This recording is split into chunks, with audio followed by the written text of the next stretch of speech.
ক্ষমতা ছাড়া ৩ মাসও পূর্ণ হয়নি। এরই মধ্যে বড় ধরনের আইনি চ্যালেঞ্জের মুখে পড়েছেন অন্তর্বর্তী সরকারের সাবেক প্রধান উপদেষ্টা অধ্যাপক ডক্টর মোহাম্মদ ইউনূস। উত্তরের মাইলস্টোনে মর্মান্তিক বিমান দুর্ঘটনায় অবহেলা ও দায়িত্বে গাফিলতির অভিযোগ তুলে ১৬ জনের বিরুদ্ধে মামলার আবেদন করা হয়েছে। আর এই ঘটনাকে কেন্দ্র করে নতুন রাজনৈতিক সমীকরণের মধ্যেই উঠছে নানা প্রশ্ন। হঠাৎ কেন নেওয়া হলো এই আইনি পদক্ষেপ?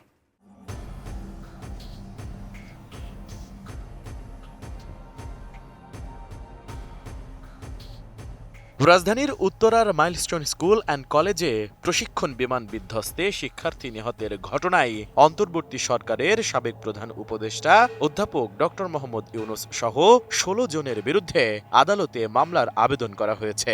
৭ মে ঢাকার মেট্রোপলিটন ম্যাজিস্ট্রেট আরিফুল ইসলামের আদালতে নিহত এক শিক্ষার্থীর বাবা এই আবেদন করেন। এরপর থেকেই নতুন করে আলোচনায় এসেছে সেই ভয়াবহ বিমান দুর্ঘটনা এবং ঘটনার পর সংশ্লিষ্টদের ভূমিকা নিয়ে। মামলায় ডক্টর মোহাম্মদ ইউনূসের পাশাপাশি সাবেক আইন উপদেষ্টা আসিফ নজরুল, পরিবেশ উপদেষ্টা রিজওয়ানা হাসান, শিক্ষা উপদেষ্টা সিআর আবরার এবং সাবেক প্রেস সচিব শফিকুল আলমের নামও এসেছে।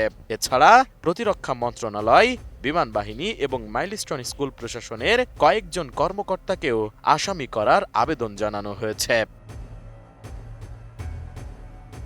নতুন বাংলাদেশ গড়তে এলো জুলফিকার স্টিল। জুলফিকার স্টিল। বাদীপক্ষের অভিযোগ, সংশ্লিষ্টদের অবহেলা এবং যথাযথ তদারকির অভাবের কারণেই এই দুর্ঘটনা ঘটেছে। তাদের দাবি, দুর্ঘটনার পর উদ্ধার কার্যক্রম পরিচালনা এবং আহতদের চিকিৎসা নিশ্চিত করার ক্ষেত্রেও নানা ধরনের সমন্বয়হীনতা ছিল। এছাড়া ক্ষতিগ্রস্ত পরিবারগুলোর পাশে দাঁড়ানোর আশ্বাস দেওয়া হলেও সেই সহায়তা তারা বাস্তবে পাননি বলেও অভিযোগ করা হয়েছে। এর আগে ২০২৫ সালের ২১ জুলাই বিমান বাহিনীর একটি প্রশিক্ষণ বিমান উত্তরার দিয়াবাড়ি এলাকায় মাইলস্টোন স্কুল অ্যান্ড কলেজ ক্যাম্পাসে বিধ্বস্ত হয়। দুপুরের সেই দুর্ঘটনার পর স্কুল ভবনে আগুন ছড়িয়ে পড়ে এবং পুরো এলাকায় আতঙ্ক ছড়িয়ে যায়।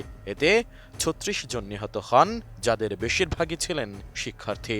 আহত হন আরও অনেকে। আর এই ঘটনাকে ঘিরে দেশ জুড়ে তৈরি হয় শোক, উদ্বেগ এবং ক্ষোভ। পরে এই দুর্ঘটনার তদন্তে একটি কমিটি গঠন করা হয়। সেই কমিটির প্রতিবেদনে প্রশিক্ষণার্থী পাইলটের উড্ডয়ন ত্রুটিকে দুর্ঘটনার অন্যতম কারণ হিসেবে উল্লেখ করা হয়। তবে এ নিয়ে ভিন্ন অভিযোগও তুলেছেন ক্ষতিগ্রস্ত পরিবারের সদস্যরা। এদিকে আদালত বাদীর জবানবন্দি গ্রহণ করেছেন এবং এ বিষয়ে পরবর্তী আদেশ দেওয়া হবে বলে জানিয়েছেন। আর এই মামলার আবেদন সামনে আসার পর নতুন করে আলোচনায় এসেছে সেই বিমান দুর্ঘটনা, ক্ষতিগ্রস্ত পরিবারগুলোর অভিযোগ এবং দুর্ঘটনার পর সংশ্লিষ্টদের ভূমিকা। Desk report, ATN news.